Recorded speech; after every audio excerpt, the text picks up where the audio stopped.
국토교통부는 2024년 9월 12일 부동산 공시가격 산정체계의 개편 방안을 발표했습니다.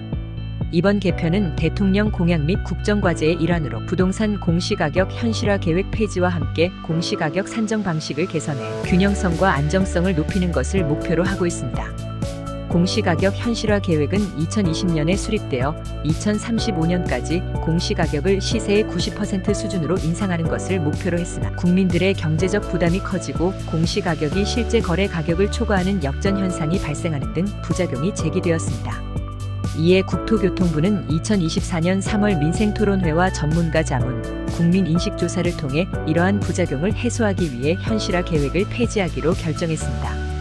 이번 개편 방안의 핵심은 공시가격 산정 방식을 국민 인식에 맞춰 개선하는 것입니다. 기존 시세 반영률 인상 방식 대신 시장 변동률을 반영하는 새로운 산정 방식을 도입합니다.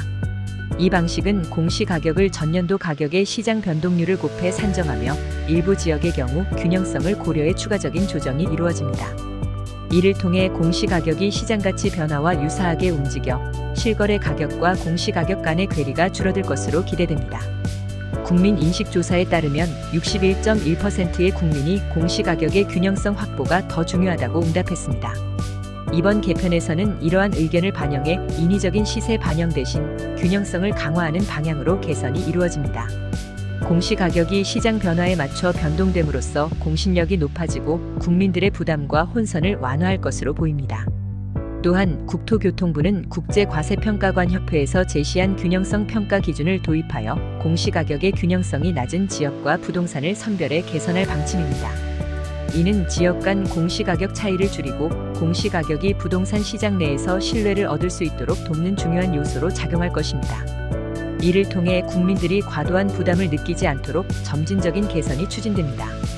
개편 절차는 크게 3단계로 진행됩니다. 첫째, 시군구 단위로 공시가격안을 평가하고 균형성 기준을 충족하지 못하는 지역을 심층 검토 지역으로 선정합니다. 둘째, 이 지역에 대해서는 추가적인 공시가격 재산정 요구를 중앙부동산가격공시위원회에서 심의해 결정합니다.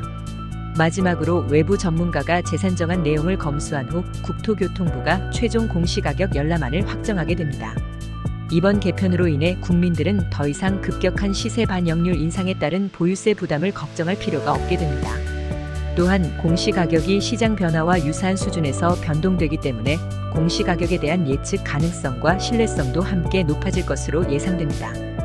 국토교통부는 공시가격에 대한 국민들의 신뢰를 회복하고 부동산 시장의 안정을 도모하기 위해 부동산 공시법 개정안을 신속히 발의할 계획입니다.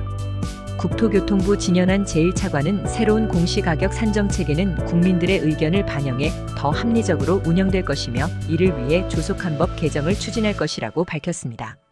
이번 개편 방안이 시행되면 국민들의 경제적 부담을 줄이고 부동산 공시가격에 대한 혼란을 줄이는 데 중요한 역할을 할 것으로 기대됩니다. 지금까지 하우스존 부동산 신문이었습니다. 지속적으로 부동산 뉴스와 매물을 동시에 받아보시려면 구독과 좋아요 부탁드립니다. 감사합니다.